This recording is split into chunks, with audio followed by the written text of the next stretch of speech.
એ cigarette પીવે તમે અમને કીધું તું લગન પહેલા? તો હું કઈ સૂંઘવા ગઈ હતી એને?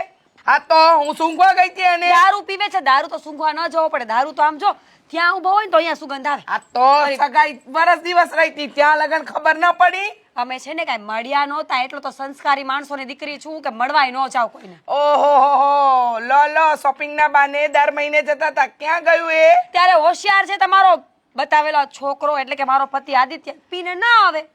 તો પછી હું કે એના ઘરે રોજ જઈને ચેક કરતી હતી કે દારૂ પીવે છે, સિગરેટ પીવે છે. પણ હું એમ કહું કે જવાબદારી નામની કોઈ વસ્તુ હોય કે ન હોય? તમે લગ્ન કરાવ્યા, તમને એટલું ભાન તો હોય ને કે છોકરો કેવો છે. અરે પણ જવાબદારી નામની વસ્તુ જવાબદારી સુધી લેવાય. પછી શું હું તમારું ઘર ચલાવવા આવું? તમને ખબર છે એની ગર્લફ્રેન્ડ પણ છે. એક કામ કરને, મારી નાખ તારા વરને અને તું જેલ ભેગી થઈ જા એટલે વાત થાય પૂરી. બોલો, મને તો એમ હતું કે તમે સમાધાન કરીને ઘર બંધાવશો, પણ તમે તો બિચારા મારા પતિને જ મારવા બેઠા છો. બિચારો ક્યાંક ને હવે તારો ક્યાંક તો પતિ? આદિ સારો જ છે, વાત તમારો જ છે આમાં બધો. હવે માની લ્યો. હે ભગવાન, હવે તો મારે આ લગ્ન કરાવવાનું બંધ જ કરાવી એ દેવું. જ તો છે ને, આવા ધંધા જ નો અદરે. આપણને ખબર ન પડતી હોય ને તો 100 વાતની એક વાત. તમે કહેશો ને તો 2-4 વાર થોડાક દિવસ પૂરતી હું માની લઈશ. સમાધાન કરાવો, છૂટાછેડા ન કરાવતા. સમાધાન કરવું હોય ને તો તારે એની વાત માનવી પડશે. બોલ, તને મંજૂર છે કે તું એની વાત માનીશ તો સમાધાન કરાવું, નહીતર ગયો ભાડમાં સમાધાન. માની લઈશ થોડા દિવસ.